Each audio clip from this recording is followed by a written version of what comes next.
sera dialogué, d'abord, avec David Gauthier et Jean-Marie. Et puis, on vous invitera à réagir ou à échanger pendant le dialogue, pourquoi pas, et puis peut-être à la fin de ce dialogue, avant de passer à une lecture que va nous proposer Jean-Marie Guez, sur quoi on achèvera la rencontre. Voilà, en vous incitant à poser plutôt des questions avant la lecture, pour laisser après le temps de l'intégration du texte et de la musique qu'il va nous proposer, même si après on peut rester un petit peu entre nous en aparté, tranquillement, en reprendre le fil de la conversation et de la vie normale. Alors, bienvenue à tous les deux. Je suis très heureux de vous recevoir, David Gauthier et Jean-Marie. Peut-être un tout petit mot pour vous situer. David, vous êtes responsable des affaires culturelles de l'École normale supérieure de Lyon, chargé de mission image, et vous intéressez particulièrement aux relations qu'entretiennent l'image et l'écriture. On va le voir, vous avez programmé quand il y a des choses, écrit, participé à de nombreux travaux. Vous avez en particulier programmé une exposition remarquée qui symbolise un petit peu tout ça, Denis Roche, jeu photographie donc écrit avec justement la participation de Jean-Marie Guez. Et vous participez avec l'École nationale supérieure de la photographie à Arles et avec évidemment le LS de Lyon, un commissariat collectif qui propose depuis des travaux qui sont collectifs et qui croisent les disciplines, ce qui est évidemment l'objet de cette exposition Histoire parallèle, enfin une partie de l'exposition, vous nous en parlerez un petit peu plus longuement. Vous avez donc réuni aussi pour cette rencontre, et puis de toute façon pour chaque exposition, pour le FRAC, est réunie une bibliothèque éphémère.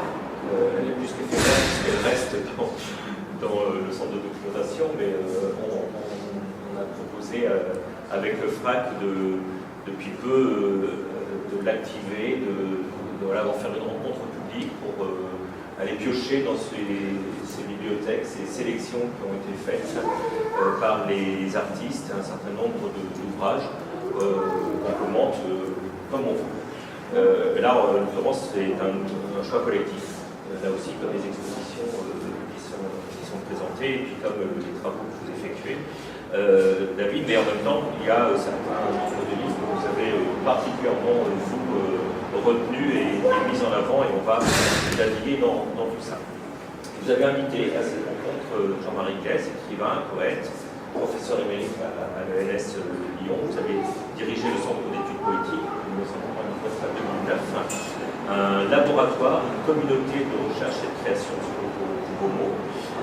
Vous avez beaucoup voyagé, écrit dans de nombreuses revues, créé d'autres revues, en particulier la revue Myope qui existe toujours, et vous attachez en particulier dans vos livres à la question de la littéralité. Alors on va voir avec vous comment est-ce qu'on peut définir ce terme. Et le dernier ouvrage paru aux éditions du Seuil en 2015 regroupe un certain nombre d'articles sur ce sujet. Et il y a aussi justement, dans le livre que j'ai évoqué tout à l'heure, cette question de la littéralité à partir de la photo. Et vous cherchez aussi à voir comment on peut dépasser le genre de poésie, et là aussi ça mérite un peu de temps. David Gauthier, peut-être qu'on va commencer par là, justement, cette invitation de Jean-Marie Guez, cette relation qui s'est effectuée à travers un certain nombre de travaux qui mettent en lien justement l'écriture et photographie, et ces publications qui sont là, exposées, qui correspondent à ces différentes années de travaux d'étudiants. Donc peut-être vous pouvez d'abord décrire ça, puisque ces livres-là font partie de la bibliothèque. Oui, donc l'histoire parallèle célèbre, comme vous l'avez compris, les liaisons de ce parcours formation-recherche entre l'école d'art et notre école. Et ça a été initié par Jean-Marie Guez et l'ancien directeur de l'ESP, Patrick Labouré. Et les 4 premiers volumes, dans ce format, ont été suivis notamment par le centre d'études politiques.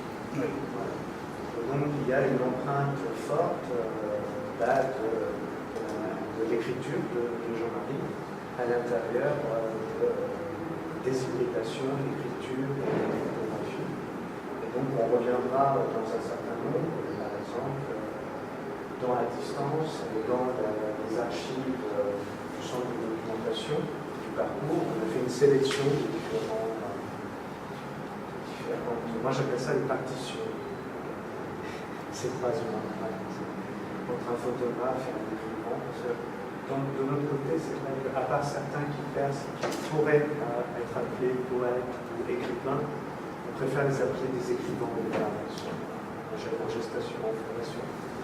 Et donc, par exemple, le document qui est montré dans une des vitrines, c'est un binôme avec Laurie, Alexis et Paul.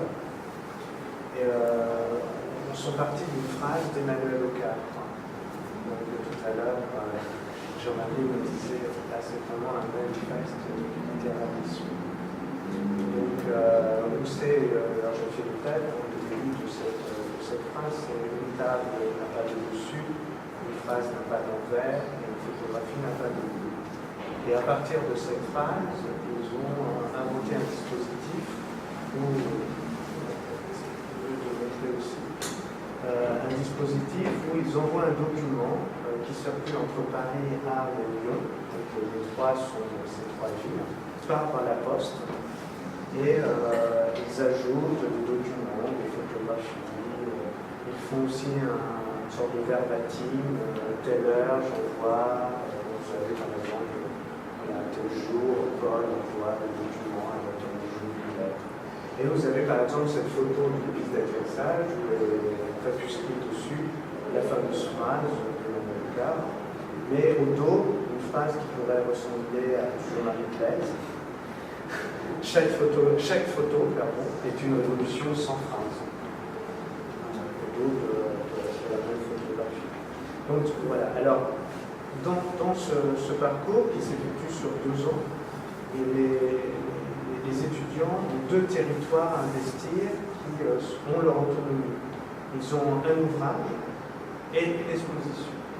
Et l'ouvrage n'est pas le catalogue de l'exposition, et l'exposition n'est pas la liste des pages du livre. Donc c'est vraiment 2 territoires distincts. C'est pour revenir sur ce parcours et ces ouvrages qui maintenant appartiennent aux FRAC, donc à cette bibliothèque éphémère. Donc vous avez les 4 premiers à l'heure actuelle, avaient été montrés au FRAC Placard et dans l'ancien site à la Vieille Charité. Et vous avez quelques parties. Vous avez une partition, c'est celle d'Olivier Normand avec Isabelle Gioacchini, qui à l'époque ne font pas de l'une ne fait pas de photographie et l'autre n'écrit pas pour eux.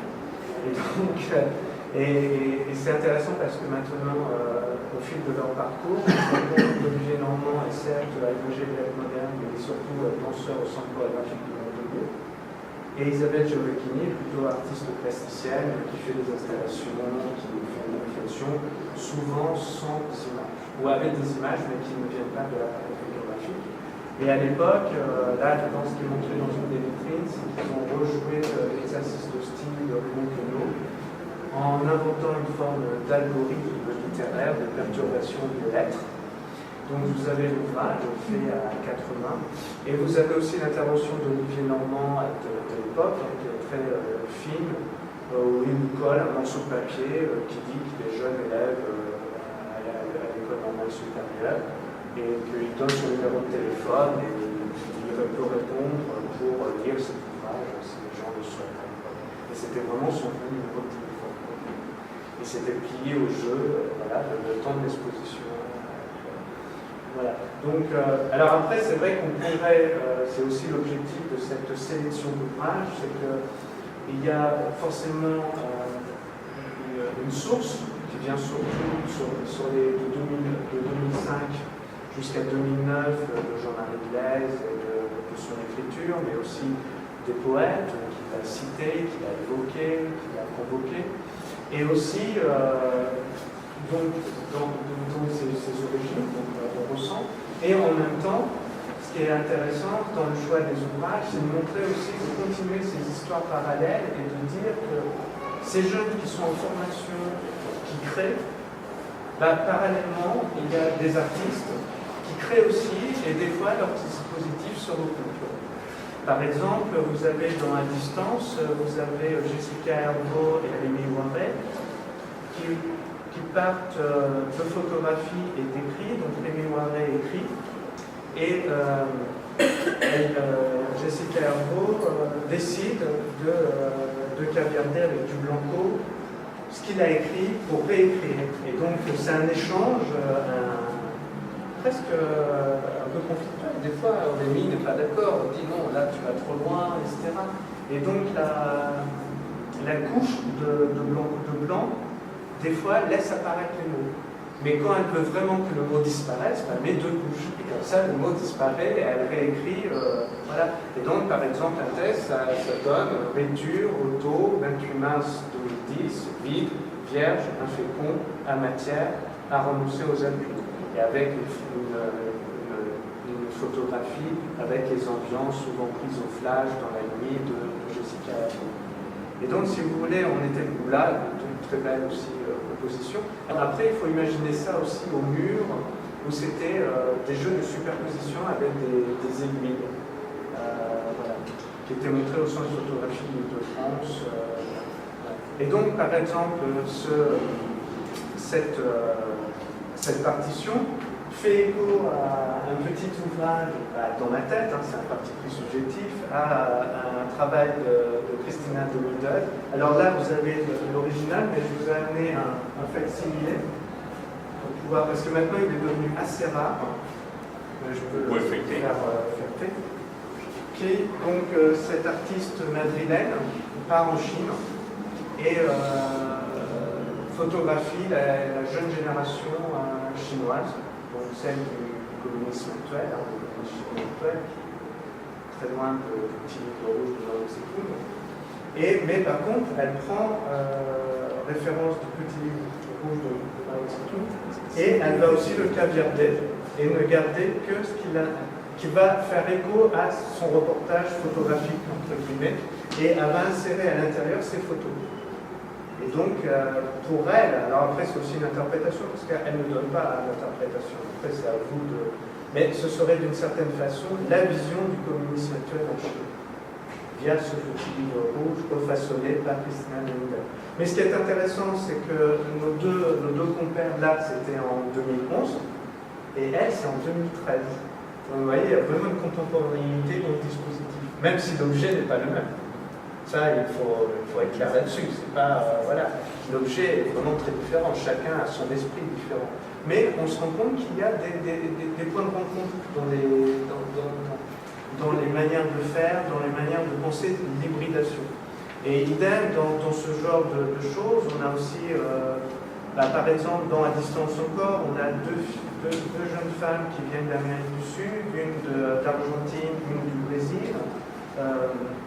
Julia Milbard et Laura Caballero. D'ailleurs, Laura, qui est une autre étudiante, maintenant fait l'école du magasin à Grenoble. Donc vous voyez, chacun aussi, ça leur donne un pied aussi vers des métiers autres que l'enseignement ou la recherche universitaire. Et on a un livre qui s'appelle Olivibol.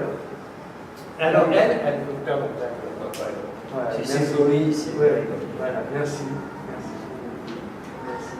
Et pour revenir à Jessica, à Laura et Julia, elles font une sorte de ready-made textuel et imagé. Elles vont prendre des images sur Internet, des écrits sur Internet, et elles vont faire une montée crescendo de l'angoisse. Mais elles sélectionnent, elles font des empreintes. Et les deux artistes, donc, en question vont prendre la Bible, la version américaine, et... Elles sont dans les hôtels. Oui, c'est vrai. Dans les tiroirs. Voilà. Des tables de nuit. Et vont la lire complètement. Et donc Adam Bloomberg et Olivier Chamarin. Et vont souligner des passages. Donc ils vont faire des emprunts dans la Bible. Et ils vont faire appel à un collectif qui s'appelle Modern Conflict, je ne me rappelle plus là, ou archives, pardon. Et donc, les archives des conflits modernes. Donc, c'est une recense de plein d'images anonymes ou non anonymes des conflits modernes, donc essentiellement 19e, 20e ou 21e. Et ils vont jeter une image à l'intérieur de la page de la. Et ce qui est assez beau, c'est qu'après, le refond est identique. Donc, on peut la remettre dans le tiroir de l'hôtel, vu ni connu, sauf que là, on a un autre regard sur le film. Et ici, des phrases. Oui, avec du rouge. Oui, avec un peu de rouge. Marie, il y a quelques mots là qui ont été prononcés par David sur cette simultanéité d'approche des périodes très très proches des œuvres et des postures qui finalement, on va porter dans le même sens, on trouve à peu près les mêmes manières d'entrer dans une matière, la porosité, le fait d'être à distance aussi, de ça, et ces travaux aussi à plusieurs, à deux très souvent, mais parfois plus. Tout ça, qu'est-ce que ça vous évoque? Comment est-ce que vous prenez ça vous, de votre côté en tant qu'écrivain qui s'interroge justement sur toutes ces nouvelles formes et sur votre propre démarche par rapport à l'écriture? Est-ce que vous considérez aussi comme un écrivain, après tout, qui explore parfois d'autres choses? Non, je ne me considère pas comme un écrivain, je me considère comme un écrivain. Oui, cette distinction, écrivain, elle peut fonctionner pour les jeunes gens, les jeunes normaliens qui se sont lancés dans ces ateliers. Voilà. Mais moi, ce que je voudrais dire d'abord,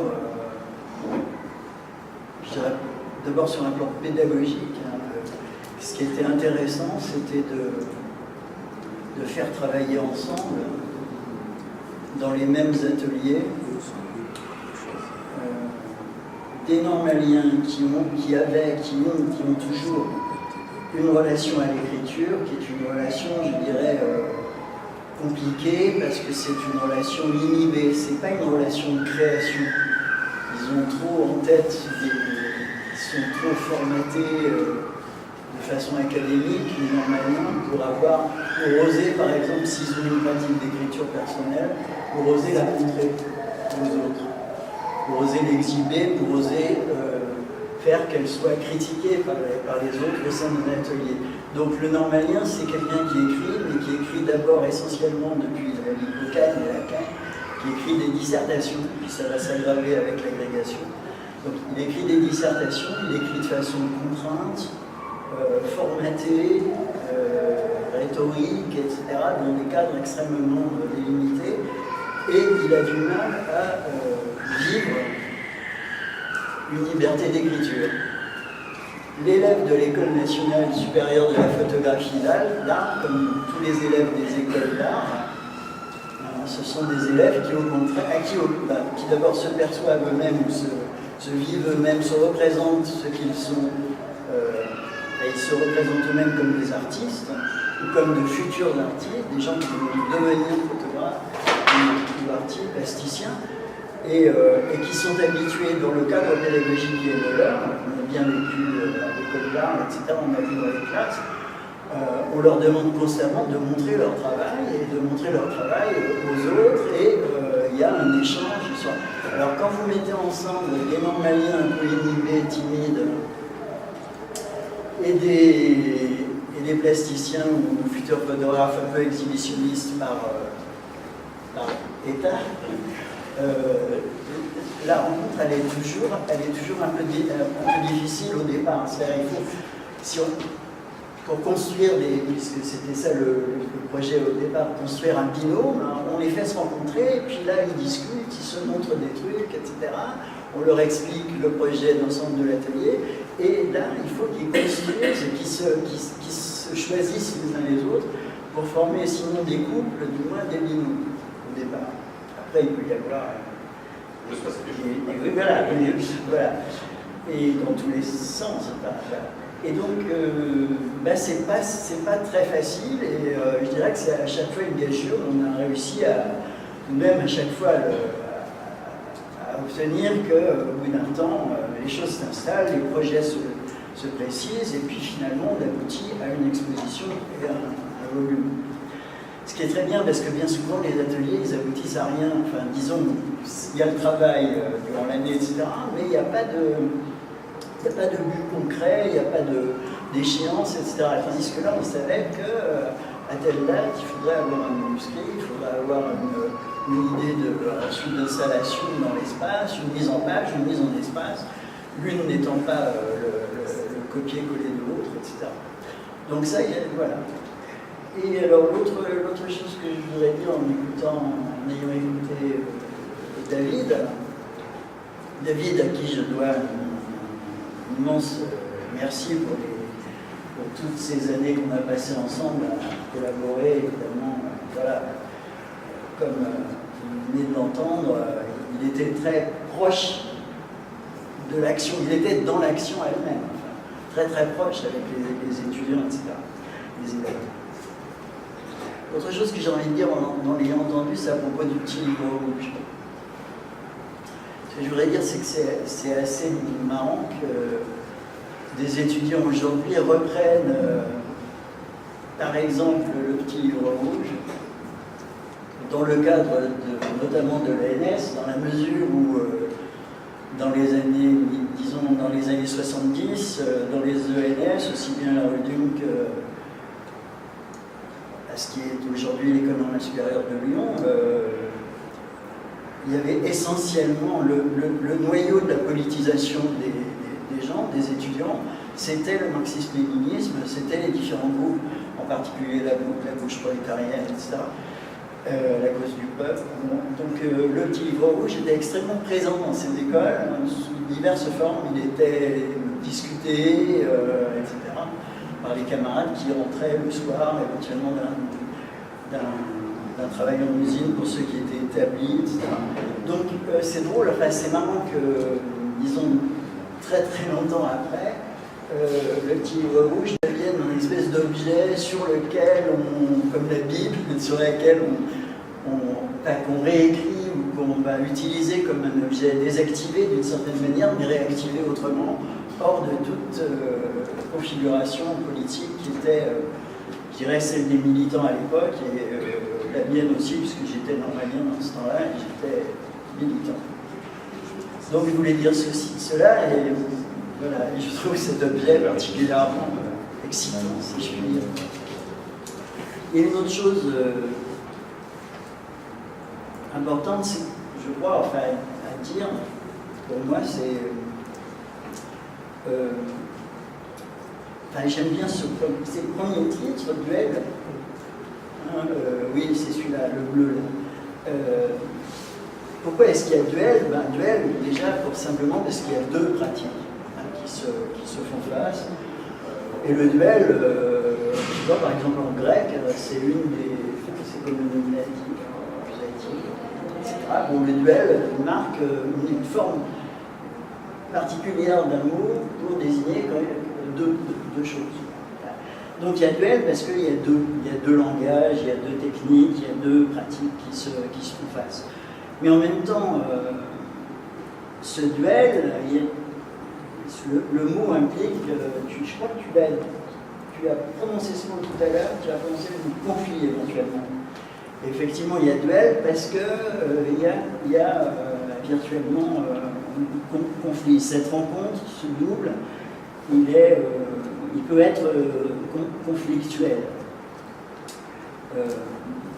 Et ces deux-là, je dirais, l'image et l'écriture, ça c'est une expression de Michel Deguy que j'aime bien, se cherchent. Se cherche, ça veut dire, à la fois, elle cherche à se recherche, elle cherche à se rencontrer l'une l'autre, mais en même temps, elle cherche à se confronter. et à s'affronter même éventuellement. Donc c'est très important et très essentiel pour moi cette idée que ce duel peut être un face-à-face, une collaboration, une co-élaboration dans le cadre de ce dispositif que nous avons mis en place, mais en même temps que ça peut se comprendre aussi sur le mode du conflit.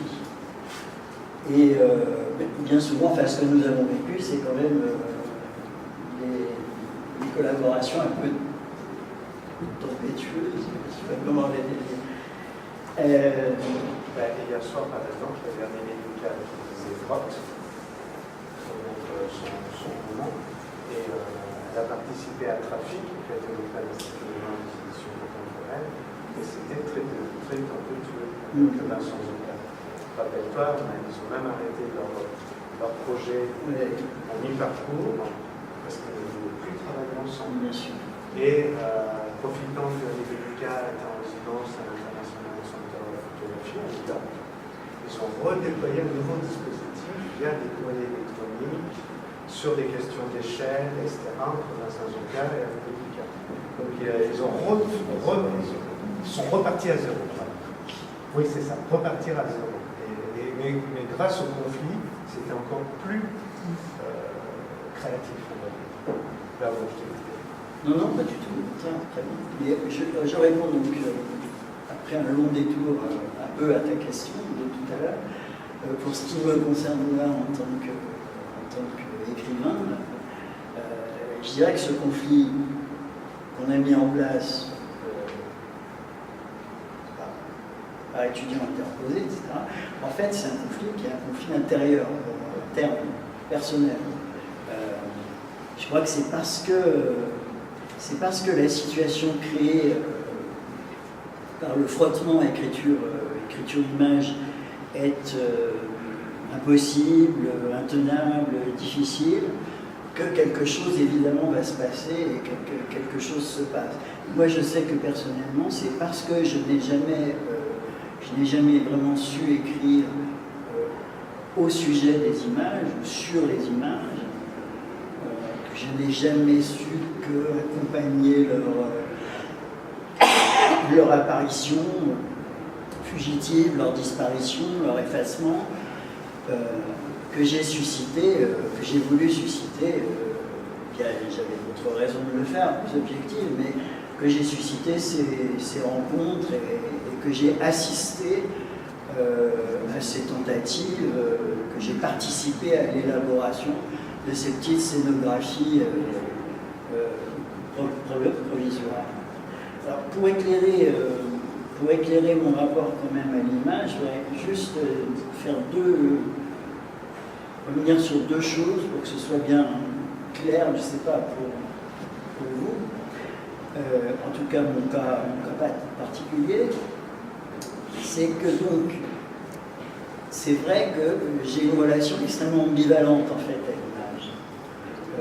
Ce qui est pour moi pertinent, c'est vrai que c'est l'image, mais c'est la question du renversement de l'image en texte.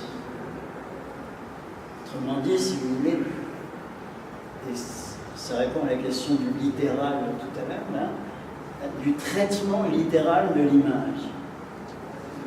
Le traitement littéral de l'image, il peut être compris, en tout cas moi je le comprends, comme une annulation ou une tentative d'annulation de l'image, des images.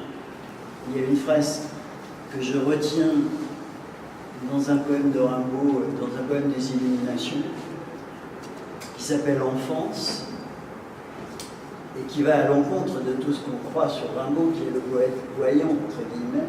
Dans ce texte, Enfance, il y a cette phrase de Rimbaud, d'ailleurs, il n'y a rien à voir là-dedans. Quand il dit d'ailleurs, il n'y a rien à voir là-dedans, à la fois il parle d'un lieu qu'il évoque dans le poème, mais en même temps, il parle de l'ensemble de ces textes comme lieu. Et dans ces textes, contrairement à ce que beaucoup croient, il n'y a rien à voir, il y a à lire. Il y a des mots qui, d'une certaine manière, ne cessent de détruire les images qui, progressivement, viennent à la surface du texte. Donc Rimbaud, c'est quelqu'un qui à la fois est un immense producteur d'images mentales, fantasmatiques, oniriques, textuelles, etc. Mais en même temps, c'est un destructeur d'images, constamment. Il passe son temps à broyer des images, et il fait tourner tellement vite ses textes que, si vous voulez, c'est comme sur le... Imaginons une toupie avec son ventre, sa queue, son ventre, sa tête. Et sur son ventre, on peut imaginer par exemple un paysage ou des personnages. Plus la toupie tourne vite, moins on voit le paysage. Donc c'est l'accélération, etc. et le parcours que fait la toupie sur une surface comme ça, plane. Il y a deux mouvements simultanés. Il y a le mouvement de la toupie sur elle-même et il y a le mouvement de la toupie erratique qui à la fois a lieu dans l'espace mais qui est effacé aussitôt qu'il est accompli. C'est-à-dire qu'évidemment elle ne laisse pas de trace, la toupie. À moins qu'on, je ne sais pas, qu'on invente un dispositif qui permettrait de recomposer et donc ce mouvement est un mouvement d'annulation perpétuelle des images. Quand la toupie atteint ce que j'appellerais son orgasme, c'est-à-dire le maximum de son intensité giratoire, d'une certaine manière, il n'y a plus rien à voir du tout. Et je crois que la poésie de Rimbaud, c'est des illuminations. C'est ça. C'est l'idée du mouvement. D'ailleurs, il y a un texte qui s'intitule Mouvement, et c'est ça. Donc, voilà. Et alors, il y a cette chose de Rimbaud, d'ailleurs, il n'y a rien à voir là-dedans. Il y a une autre phrase que je mets en exergue à mon travail et à mon rapport personnel à l'image. C'est une phrase d'un poète qui s'appelle Claude Régemoux et qui dit, qui est une sorte d'injonction de mot d'ordre, qui dit remplacer l'image par le mot image. Remplacer l'image par le mot image. Et de fait, dans deux de mes livres, là, publiés au Seuil, l'un qui s'appelle Film à venir et l'autre qui est l'avant-dernier, c'est Tarnac, un acte préparatoire.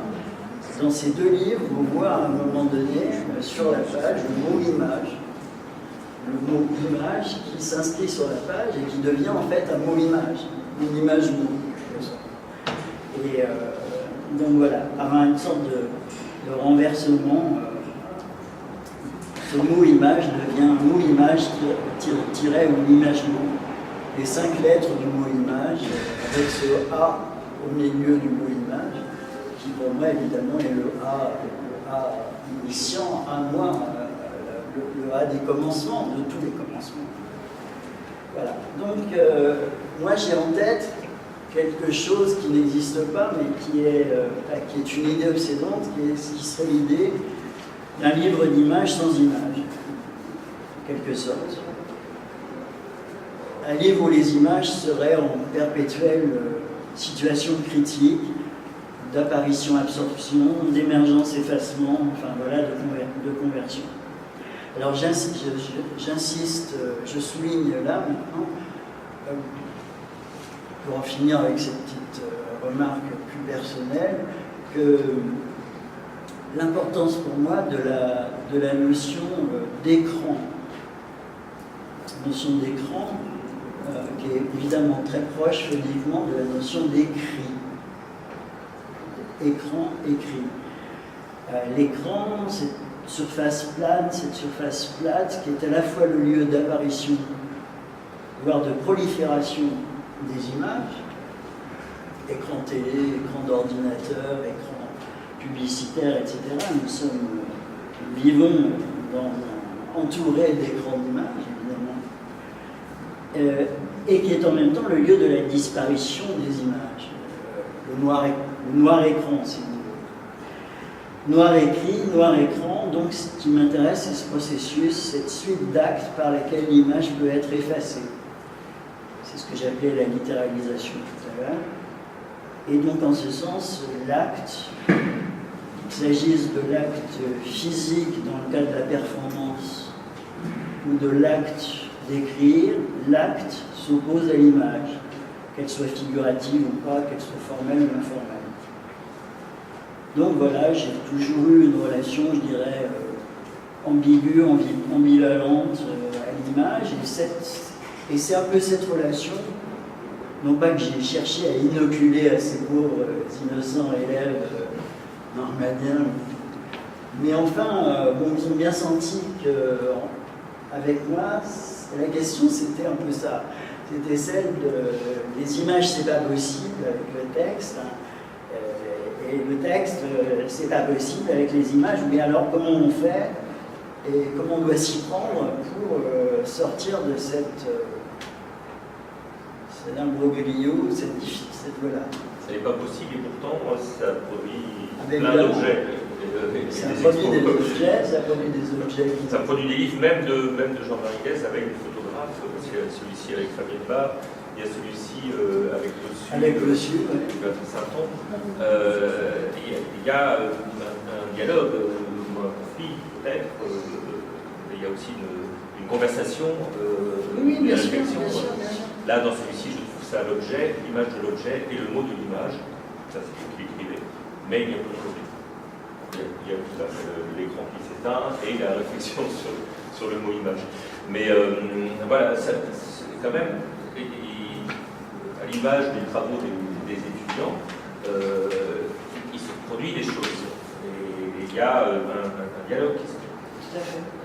Peut-être qu'on peut, parce que là on a beaucoup parlé des livres soit créés spécifiquement par les étudiants, les travaux que vous avez menés, ceux qui ont été montrés là, mais aussi ces livres qui sont en eux-mêmes des créations artistiques comme le petit livre rouge caviardé ou la Bible. Mais il y a d'autres livres qui ont été retenus. Alors, par exemple, ces livres qui croisent texte et photo, il y a celui-ci aussi, Une silente absence d'Eric Fein et Xavier Voirol, aux éditions Le Bec en l'air, on est bien ici, puisque dans cette collection, il y a un certain nombre d'ouvrages qui font justement, qui établissent un dialogue entre un écrivain, un texte, un photographe, des images, mais ça ne se passe jamais de la même manière en réalité. Alors pourquoi celui-ci, par exemple, David, dans les choix? Parce que c'est vraiment très subjectif. On est parti dans l'objectivité de toute façon. J'ai fait en transsibérien Moscou de Vostok. Et Xavier Barral raconte très bien que on est confronté à soi-même quand on lit la 72 de peur, que le visage est toujours le même. et que l'heure est toujours celle de Moscou, alors qu'on a déjà franchi beaucoup de fuseaux horaires. Mais que le dispositif aussi était intéressant parce que des fois l'écriture devance l'image. Et 10 pages plus loin, il y a comme s'il y a l'apparition, il y a un retour en arrière, par exemple. Donc, ce qui avait été décrit en avant arrive bien après. Donc voilà, un dispositif qui était... Et puis c'était aussi rendre hommage à cette collection collatérale, hein, c'est ça, oui, collatérale, que fait Le Bec en l'air, qui est à la friche de la Galilée, qui est à Marseille, et qui donne possibilité à un photographe et à un écrivain d'expérimenter aussi avec d'autres regards que celui de la littéralité, de celui de Jean Belge, voilà, mais voilà, de montrer que cette relation test-image qui existe depuis l'apparition de la photographie, si on s'en reste à la photographie, parce que sinon c'est fil et crotte, hein, on va dire, mais que cette relation est quasiment existante depuis l'origine de la photographie. Et qu'elle se perpétue et elle expérimente différents moyens. Donc voilà pourquoi cet ouvrage, c'est aussi rendre hommage à cette collection et à cette maison d'édition qui est à Marseille. Après, il y a aussi par exemple La Main Chaude, d'une maison belge qui fait un très bon travail, Diabolo, et là, c'était aussi par rapport justement aux documents. Des fois, les choix sont subjectifs, mais ils se renvoient à des dispositifs expérimentés par des étudiants. Donc là, ça renvoie aussi aux documents, où eux, ils jouent par la correspondance, l'envoi par la lettre. Et là, Dominique Perny et Frédéric Lutz, qui est une artiste dans les collections du FRAC, été aussi en résidence à Marseille un certain temps. D'ailleurs, beaucoup de lettres qu'elle envoie dans le livre sont de Marseille. C'est un Moleskine qui s'envoie quand Dominique Penny est à Rome, elle à Marseille, etc. Et il rajoute en permanence quelque chose sur le Moleskine, et c'est un facsimilé. Donc il y a l'écriture de Dominique Penny. Lui, donc, il n'ajoute pas des dessins, parce qu'il ne sait pas dessiner, il écrit, hein, donc j'oserais pas le dire, mais lui, il colle des images. Voilà. Mais par contre, elle fait voilà, son travail d'artiste. Hein. Et le livre reprend deux Moleskine. Donc voilà, c'était aussi. Alors là, il continue ce... Ben, il y avait un troisième Moleskine en cours, mais ils ne savent pas si peut-être un ouvrage se suffit à lui-même, doit continuer. Après, oui, il continue, mais ils ne vont pas le rendre au public. La réponse, c'est voilà. Alors là, c'est petite parenthèse, mais on a déjà parlé de la correspondance, de ces travaux qui se font pas seulement en correspondance artistique, mais en réelle correspondance à distance, en ayant des échanges comme ça qui se font par la poste ou par mail. Mais il y a aussi ces effets de ricochet peut-être ou de rebond, c'est-à-dire dans les choix qui ont été faits là, il y a un certain nombre de manières d'appréhender ce rapport texte-image, par exemple, que vous avez retrouvé dans des livres, dans d'autres travaux qui n'ont rien à voir avec ceux qui ont été faits par les étudiants, a priori, mais qui font tellement, ça vous a fait tellement penser que vous avez eu envie d'associer ces ouvrages-là pour montrer un peu les résonances que ça peut avoir par ailleurs. C'est juste une résonance. Les filles de Tourgagné. Voilà, c'est pas une résonance, c'est tout simplement un coup de cœur, on va dire. L'ouvrage est sorti en novembre 2015 à Paris Photo. Et ce qui m'intéresse dans cet ouvrage, c'est qu'il est à contre-temps, contre-courant. C'est une sorte de samizdat grand public. Pour ceux qui ne savent pas ce que c'est qu'un samizdat, c'était le nom sous le régime communiste des ouvrages qu'on plaçait sous le manteau. Et donc, Philippe Herbet parcourt depuis 10 ans la Russie et photographie des femmes. Et il discute avec elles, etc. Et il se rend compte qu'elles ont des traits communs, ces femmes qu'elles rencontrent avec les héroïnes de Tourguenieff. Donc, il va baptiser son livre Les filles de Tourguenieff.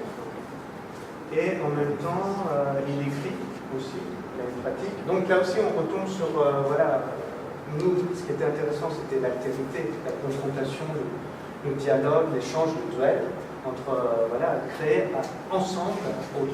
Après, voilà, il y a des gens qui ne créent qu'avec leurs deux mains, mais qui mélangent l'écriture et photographie. Donc c'était aussi, voilà, c'est aussi important de le préciser, parce que même si on l'a dit,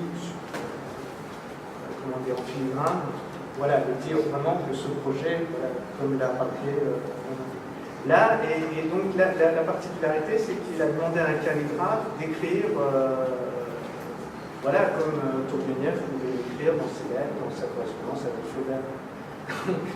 donc voilà, donc c'est pour ça ce coup de cœur. En plus, c'est un bel objet, c'est comme un Moleskine. Alors, Oui. Alors après, on peut revenir aussi à des livres où Jean-Marie a participé et qui nous tiennent à cœur aussi, qui ont été publiés par... qui sont coédités. Par exemple, là, Feu, Image en manœuvre, qui était aussi édition, pardon, qui était aussi une maison d'édition marseillaise. Bon, maintenant, ils se sont divisés, Arnaud Guizalion et André Frère ont recréé leur maison d'édition sous leur nom respectif, on va dire. Mais là, c'était sous le temps d'Image en manœuvre, édition. Et c'était un artiste, Stanislas Samand, un peu particulier, qui ne veut jamais être là où on l'attend. Donc, il est mathématicien de formation, il va faire l'École nationale supérieure de la photographie d'art. Il est pensionnaire de la Villa Médicis, mais pas celle dans les murs, mais là-bas. Voilà. Il va faire de très belles photographies qui ont été achetées par le Fonds national d'art contemporain. Mais il ne veut pas être représenté par une galerie. il veut toujours avoir son autonomie, et quand les choses fonctionnent, il arrête. Donc il reprend les études d'urbanisme.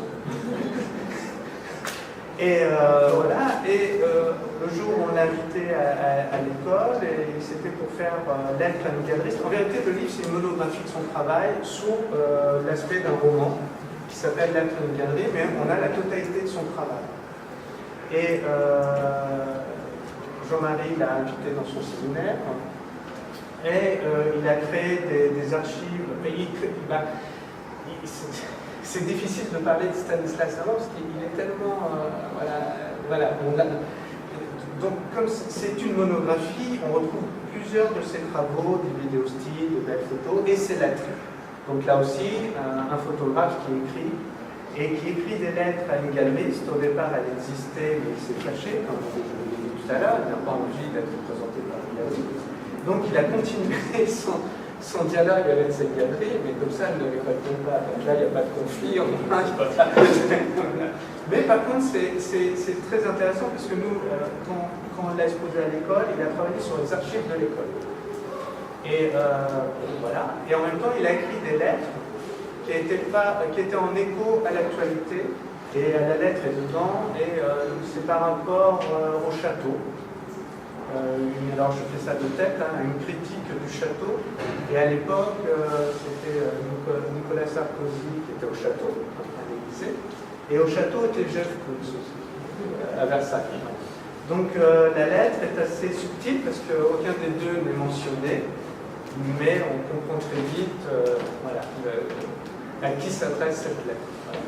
Et puis, déjà, il y a un appareil critique assez... Voilà, il y a Michel Coisert, il y a Nicolas Féodorov, qui connaît peut-être la personne qui connaît le mieux l'œuvre de Stanislas Amand, qui travaille sur le film avec Jean-Pierre Rennes. Et puis, il y a Jean-Marie Blaise, qui a écrit un texte, et qui a...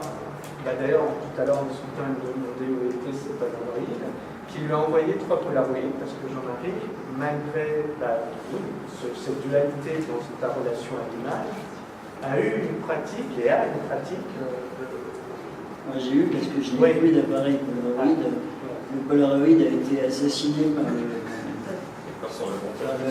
Non, par le vol. Il a été. oui, d'accord. Maintenant, on fait des photos avec le téléphone. Et c'était un projet. Et donc, il y a à la fin, parce que cet ouvrage est assez... Oui, à la fin, c'est comme si c'était le début.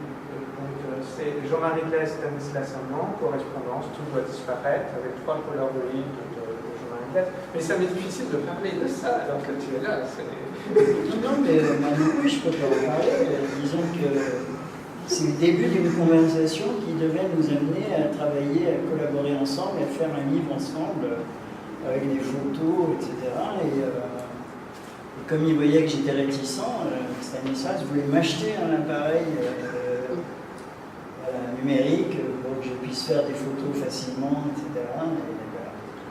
Et j'ai toujours été réticent à l'égard de ce don. Enfin, finalement, rien ne s'est fait, mais on ne sait jamais. Voilà. Mais le cadeau a été fait. Non, mais il était très insistant pour m'équiper en quelque sorte, alors que j'étais extrêmement mal équipé, que j'avais perdu des appareils Polaroid et que ça n'existait plus d'ailleurs réellement. Plus personne ne fait Polaroid. Alors vous voyez, sur la couverture de ça, il y a la photo qui donne mot d'un côté, et puis quand on retourne mot, on a slow à l'envers. Enfin, voilà, c'est la même photo, mais à l'envers, c'est slow. Et voilà. Et ces 3 polaroïdes que j'ai envoyés à Stanislas, ce sont 3 polaroïdes qui sont 3 photographies du lac Léman.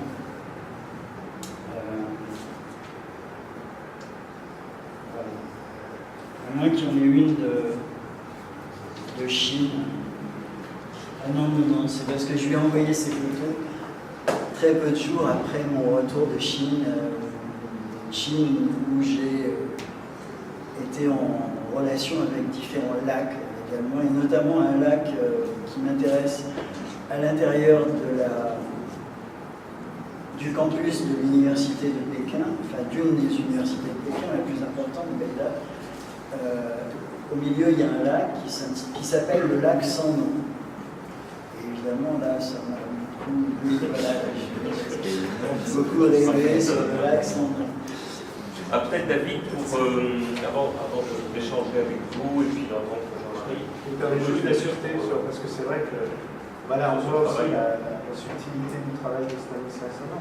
Il photographie un passage piéton au Canada, donc c'est sous l'eau, ralentir, et il se rend compte en faisant sur sa table de photo et tout, il revient sur sa table de travail, et il voit la photo à l'envers, voilà, tout est dit. Et c'est vraiment, c'est puissant. C'est le hasard. Oui, c'est le hasard. Il n'a pas vu sur place. Non. C'est bien. Ouais, c'est... Alors, il y a dans ce choix pour la bibliothèque éphémère, il y a un certain nombre de livres avec photos ou à propos de photos, et ici aussi sur Denis Rochelin écrit une autre photographie, alors là, complètement dans le sujet. Mais il y en a d'autres. Il y a aussi Sophie Kahn, le jeu, alors là, elle va dire notamment la photo, c'est plein d'autres choses allègrement. Mais il y a aussi des textes d'écrivains. Là, je pense à Hervé Guibert, Suzanne et Louise. Alors, c'est un roman photo aussi, mais c'est quand même directement, là, c'est un écrivain qui manipule la photo aussi. Mais il y a Le Tréamont, il y a Olivier Cadio, enfin voilà, il y a quand même aussi des textes purs, je dirais, sans images. Oui. C'était pour rappeler peut-être ce que disait des images par des mots. C'est aussi, voilà, moi je suis toujours impressionné quand. Alors je vais enfoncer une porte ouverte, hein, mais quand je m'endors et je lis quelques pages d'un livre, souvent je recrée dans mes rêves l'image. Est-ce que tu rêves, toi? Oui, je cauchemar.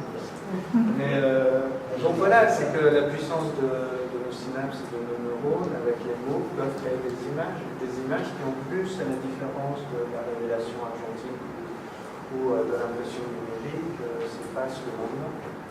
Elles vont peut-être rester gravées un certain temps ou revenir. Voilà. Donc c'était aussi ça, de montrer la force des mots. Voilà. Et d'où ces livres sont beaux. Mais on aurait pu, alors c'est vrai qu'on a mis plutôt des travaux aussi d'hybridation et de travail, qui sont celui de Jean-Marie Cazes avec Bernard Possu, Patrick Saint-Ton. En plus, c'était une très belle exposition au musée Réature, il vient la lumière. Voilà. Mais on pourrait très bien aussi mettre le voile de Jean-Marie. Voilà. Donc après, Olivier Cadio, parce que oui, c'est aussi des écrivains qui ont une relation à l'image. C'est pas non plus j'aime pas le mot. Il faut trouver des adjectifs qui remplacent ces adjectifs un peu aberrants. Mais c'est des gens qui, voilà, ils ont une relation à l'image, même s'ils n'utilisent que des mots. Voilà. Mais après. L'exemple de Denis Roche est important. Voilà, mais je pense que là, il faut le citer, ça. Parce que d'abord, Denis est mort il y a très peu de temps. Et donc, j'ai organisé à l'école un colloque intitulé L'un écrit, l'autre photographie, parce que Denis Roche est vraiment le type même d'artiste qui a une double pratique. Alors certains croient que il y a une pratique qui a succédé à l'autre, c'est-à-dire que dans un premier temps, Denis Roche a écrit, puis il a publié ses œuvres poétiques complètes sous le titre « La poésie est inadmissible, d'ailleurs elle n'existe pas ». Donc il a arrêté d'écrire de la poésie, mais il n'a pas arrêté d'écrire. Et n'ayant pas arrêté d'écrire, il a malgré tout mis l'accent à partir d'un certain moment sur son œuvre photographique, qu'il a montrée, qu'il a exposée, et sur laquelle il a énormément réfléchi. Alors, quand j'ai fait ce colloque, et en tout cas lorsqu'il a été question de publier les actes du colloque, j'ai dit à Denis Roche, qu'il fallait donner pour titre à ce colloque une phrase qu'il avait prononcée lui-même, mais écrite lui-même quelque part. J'écris, donc je photographie. D'ailleurs, j'ai intitulé ma préface « J'écris, donc je photographie ». Mais Denis a hésité et il m'a dit « Non, finalement, je préfère qu'on distingue clairement, nettement les deux pratiques, mes deux pratiques. Et donc, je suis un autre, je suis deux, je suis double. L'un écrit, l'autre photographie. » Mais j'aime moins ce titre, hein, parce que pour moi, évidemment, ce qui est important, c'est l'articulation des deux. C'est le mystère de comment comprendre cette phrase « j'écris, donc je photographie ». Ça me paraissait évidemment extrêmement excitant, voilà, comme proposition, livrée à notre réflexion. Donc voilà pour cet écrivain photographe qui était Denis Roche. Sur certaines images, oui, il écrivait sur les images, il écrivait à côté des images, il écrivait sur ses propres images, et puis sur les images des autres, etc. Bien sûr, il a fondé les cahiers de la photographie avec Bernard Plessu, Nori et Gilles Morat, exactement. Et, donc il y a tout un travail théorique également de Denis Roche sur la photo. Et en ce moment, à Montpellier, il y a une grande exposition rétrospective de son œuvre photographique. Photolalie. Photolalie. On peut très bien parce qu'elle avait été pensée avant son décès. Avec Denis Roche. Oui, avec Denis. Ils l'ont pensé ensemble. Ils l'ont remanié. Et malheureusement, Denis Roche ne l'a pas vu. Il faut y aller. Oui, c'est pas très loin de Montpellier. Il y a David, oui, peut-être une dernière par rapport chose. les noms tout à l'heure. Et hier, on a eu une performance lecture de Pierre Martinerie et l'INEPS, qui était une montre à celui qui regarde. Et alors là, c'était dans les nouveaux parcours, dans les parcours dans notre opérateur. Et hier, on voyait ce dialogue, l'écrit qui a été fait sur les images ici de Julie. Et on entendait la mer, on entendait, voilà, il y avait une bande son. Et forcément, moi, ça m'a évoqué la mer écrite de Marguerite Duras avec la photographe Hélène Borges. Et donc c'est pour ça qu'il se retrouve dans la sélection. Et pour moi aussi, c'est un très bel ouvrage parce que c'est un petit format, vous voyez.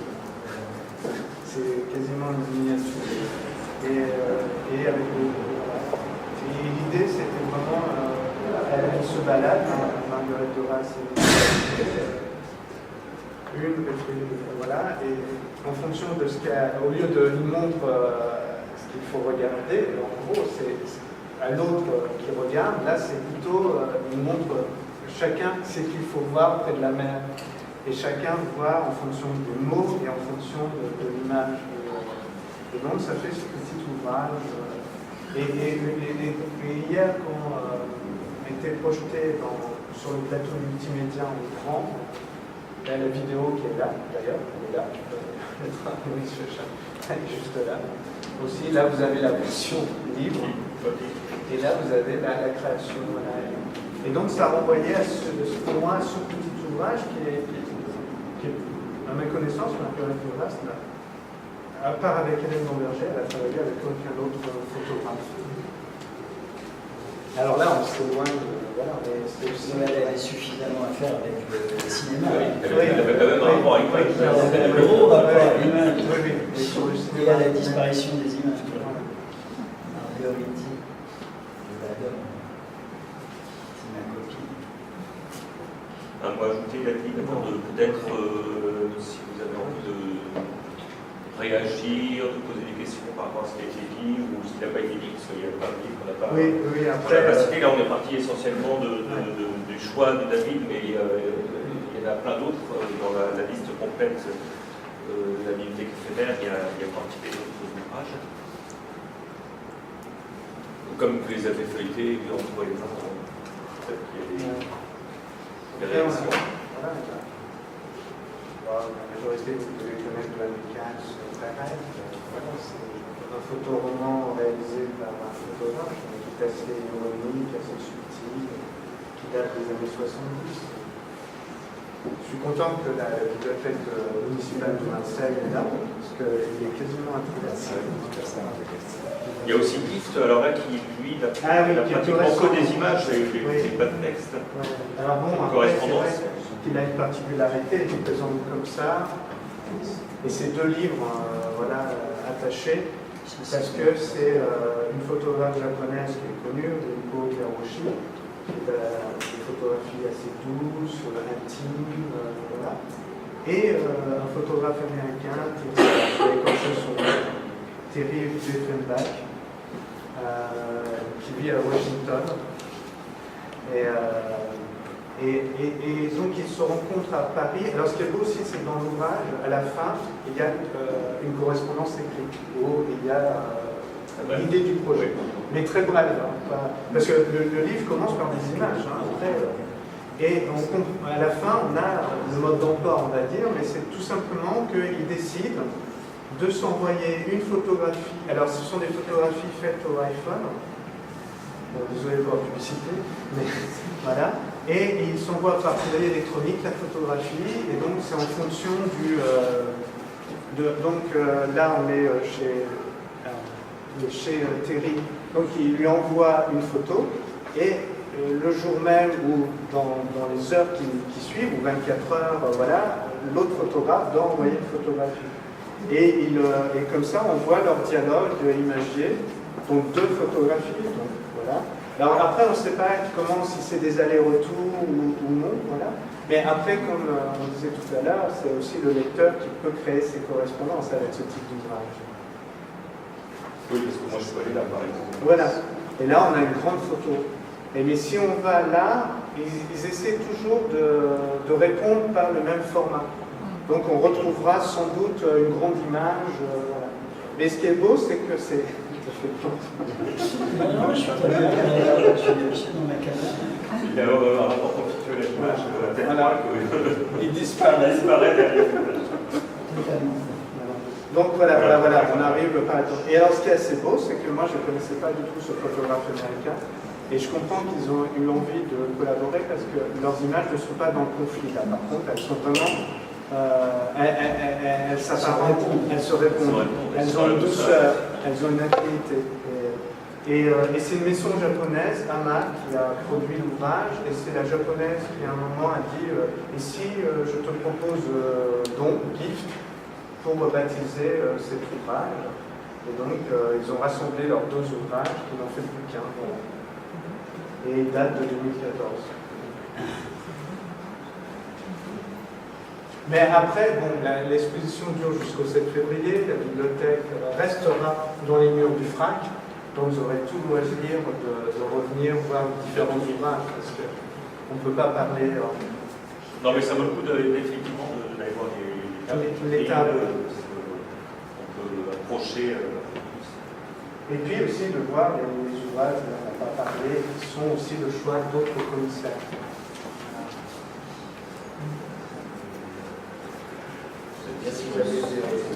Je n'ai pas envie de. S'il n'y a pas de question de réaction, Jean-Marie, Une petite lecture. Une petite lecture pour achever. Pour nous achever. Exactement.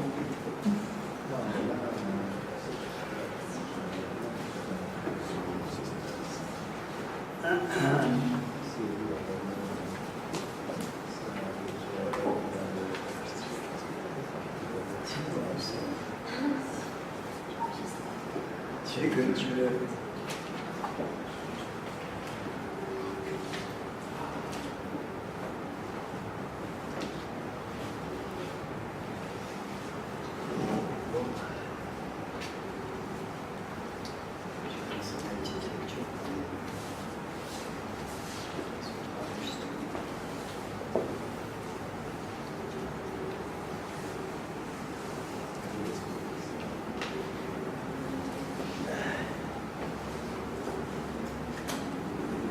Bon, je vais lire quelques pages de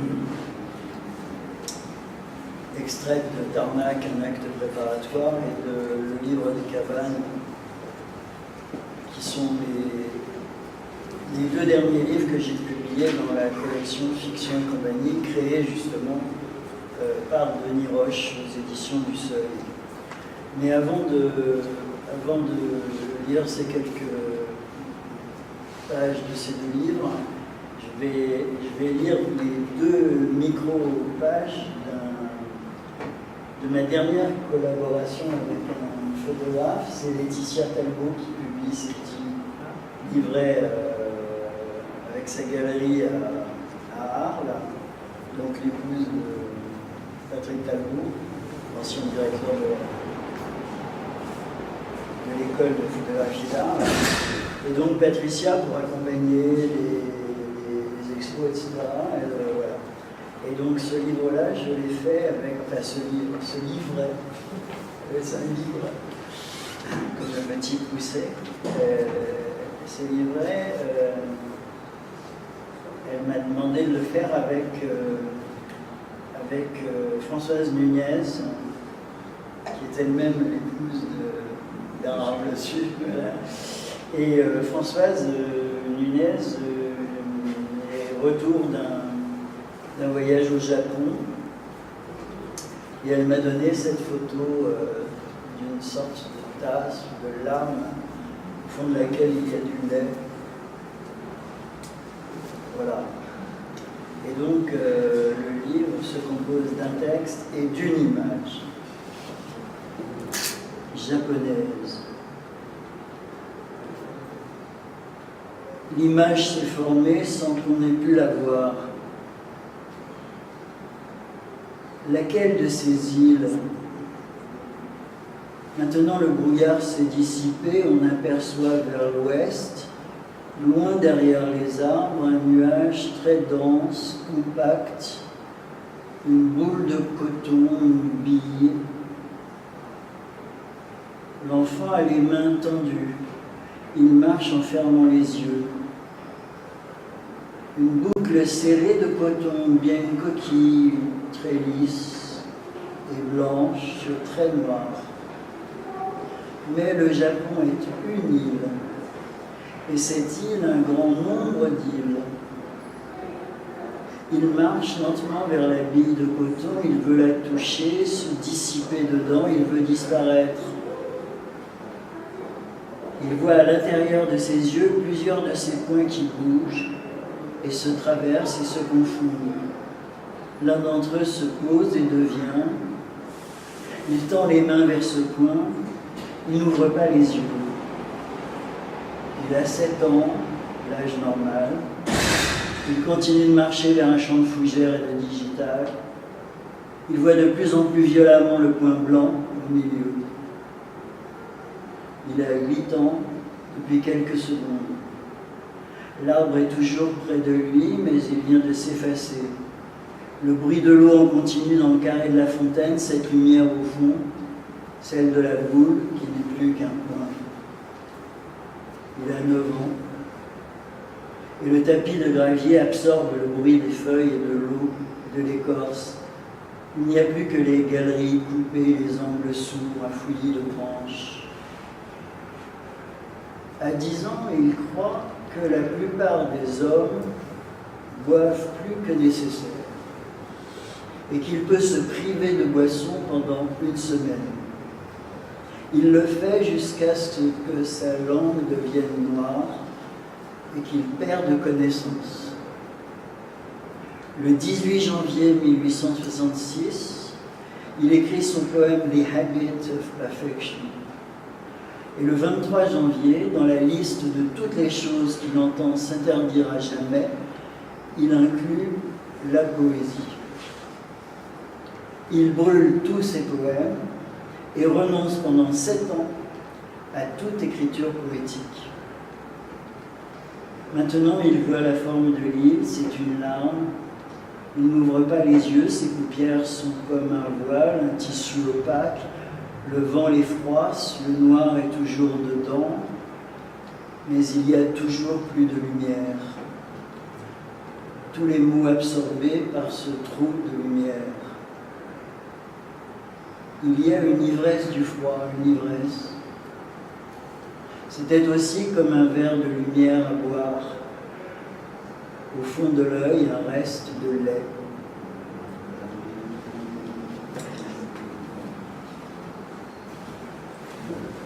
Si vous n'êtes pas fatigué de la lecture,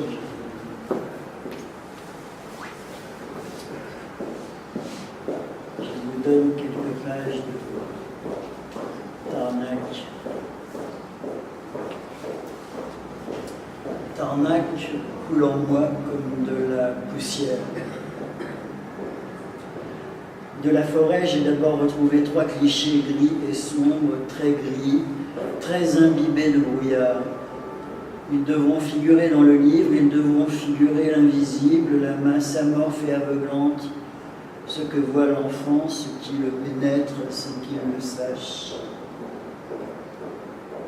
Quelques jours après, j'en ai retrouvé un 4e, appartenant à la même série, plus foncé que les autres. Forêt nocturne, orageuse, impénétrable. Il faudra lui donner très tôt dans le texte comme un avertissement. Tu me demandes comment photographier la nuit. Tu me demandes encore ce que veut dire regarder absolument, ou regarder jusqu'à l'extinction du regard. Immobile ici, entre cour et jardin, je continue de voir. Le mur est blanc, il me tient, je veux dire que l'angle qu'il fait avec la table est comme le pli d'un drap et je reste ainsi des heures à contempler ce lit calme, ce virage où rien ne bouge. Regarder absolument, d'un rire intérieur ouvert, le paysage enfance jusqu'à douleur dans les yeux, jusqu'à tremblement des mains. Quelque chose alors de pièce en pièce, devant et sous les terrasses, entre les arbres, entre les meubles, sur les marches de l'escalier de pierre dans le couloir, quelque chose alors, des mots, quelques pages. J'étais sans doute en train de lire où je devais dormir et je rêvais le livre et ces mots du livre et le bruit qu'il devait faire au moment d'éclater. Un bruit de grenade, ou cette lumière intense et rapide, un éclair d'orage, quelque chose comme un acte préparatoire. Ainsi commence et recommence l'histoire de la poussière. Quelqu'un dit qu'il n'y a que la forêt, puis continue, en continu, une seule note continue. La cime des arbres est gagnée par les nuits, il ne reste aucune couleur. La forêt est fermée. C'est comme si elle était fermée. Tu te souviens, les yeux fermés, la bouche cousue, au fond de la pièce, tournée et tassée sous les draps, sous les tentures, chassant les bêtes, occupées du bruit de la rivière. Tout autour, oui. La nuit tombée entre les branches, maintenant la forêt est fermée, et maintenant et pour toujours la forêt est fermée, couverte. La pluie continuera pendant plusieurs heures, plusieurs jours et plusieurs nuits. Elle continue après, longtemps après, elle ne peut pas effacer la poussière. Alors, que devient l'image ? Elle se détache et tombe à la vitesse du vent. Ici, par temps d'orage, le vent soulevait les charpentes et les brisait. Je fais tomber les voyelles. Il y en a 2, mais il n'y en a qu'une. C'est la première, la seule, la lettre noire, celle du commencement dans l'eau de l'écluse, vous dû la voir, celle du milieu de l'image. TRNC est le nom filmé de ce village. Il se construit d'un fragment fermé ou jardin clos, cerné ou masse informe. Tu voulais photographier la nuit. Tu voyais le haut des arbres se détacher sur le ciel et c'était comme les dents d'une scie. Tu as tiré au hasard, lancé tes mains vers l'acier dur et froid qui coupait le ciel. Tu as pensé, il n'y a plus rien entre Dieu et nous. C'est le sens de ces 4 photographies.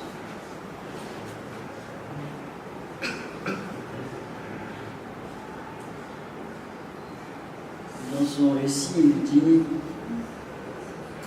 qu'il avait essayé de photographier le cube et qu'ensuite il était sorti dans la forêt et que la première image était tombée sur le sol et qu'il l'avait retrouvée couverte d'une pellicule de poussière et de boue et qu'elle était illisible comme la forêt et que c'était la photographie d'un poème, mais surtout la photographie d'un mot.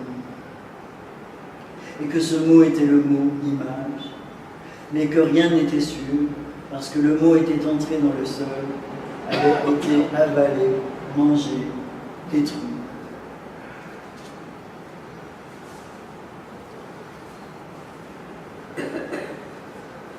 Mais que signifient ces légendes?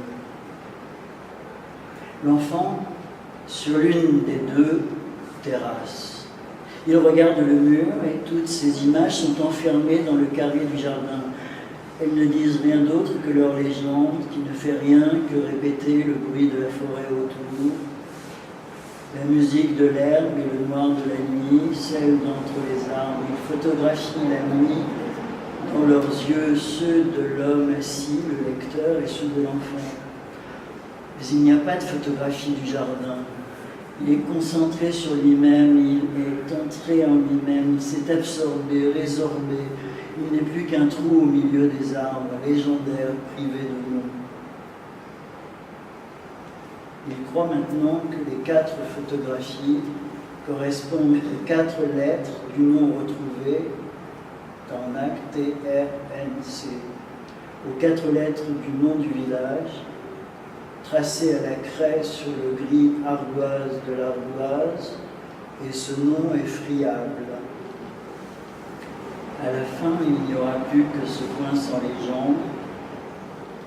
La forêt aura continué de pousser autour. Pas d'ombre, comme on rêve. Le papier continue de boire.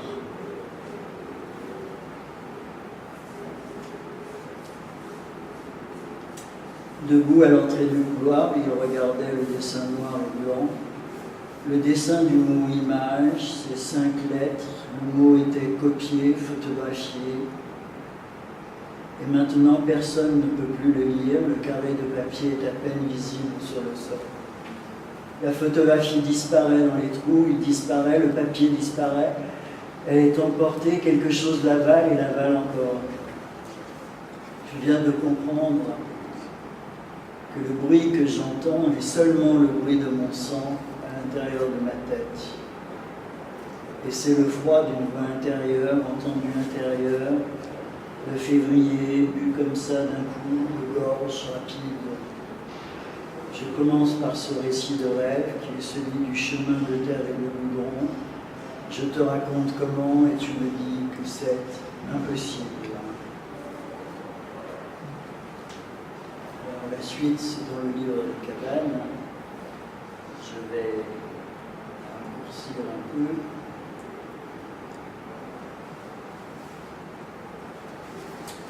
Tout ça. Lumière et poussière. C'est quoi?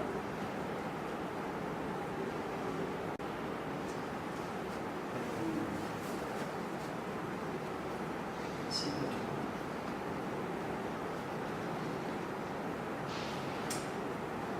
C'était sur le canapé du fond, volets clos, rien à voir. Le paysage, un pré, était muré. C'était comme la nuit en plein jour, et il n'y avait que le trou de la page, la surface trouvée de la page, celle du livre entre les mains blanches, et le va-et-vient des yeux sur la page, et la page était murée, lecture mot à mot et ligne à ligne, jusqu'à ne plus rien voir que la surface noire des mots, le trou des mots, le lac des lignes, un lac plus inextricable ou peut-être inarticulé, et cela, peu à peu, comme une image ou des images, et le mot image cognant et cognant. Ce que je voudrais savoir aujourd'hui, c'est pourquoi j'ai appris à détester les images. Pourquoi et comment ces premières séances entre masturbation et prière, m'ont entraîné dans un long temps de la détestation, de la violence et de la griffe. Rien que le renversement des images, leur annulation permanente et creuser leur mutilation continue main en avant contre l'image, au plus profond du profond de la forêt. Voilà pourquoi je dis que j'aime la forêt. Exactement au cœur de la nuit, à l'endroit où plus rien ne fait signe, où précisément se perdre. Et c'est aussi le pourquoi des poings dans les poches crevées. Ce qui se passe dans la forêt reste dans la forêt. Il disait, d'ailleurs, il n'y a rien à voir là-dedans. Ouais. Oui. D'ailleurs. Et c'est resté pour toujours un mot d'ordre. Le rien à voir comme explication déprimant, le geste à faire, la ruée. Tout encore puissance des images, des merveilleuses images. Leur imposition en tenaille contre les temps, elles entrent, attention, elles sont là dedans. Tout encore à recommencer. Maintenant, la tête est embouillie, directement touchée à la base du sexe. L'image n'est rien que cet opium et cette chaleur-là, contre quoi j'ai dit qu'il fallait sortir et se planter là dehors, bruit des portes claquées, recours au vent, à la pluie, système. Plus tard, bien plus tard, le jeu serré du recours à l'écran, au polaroid, à l'écran, à la manipulation forcée, à la dégradation pulsée, à la recherche de l'image nue, moins le son, de l'écran nu, moins l'image, des paquets de 10 bâclés, décadrés, des moindres détails de la couleur pourrie, aimée, comme en pornographie, en graphique colorisé, sali, aimé, en chromo lavé, délavé.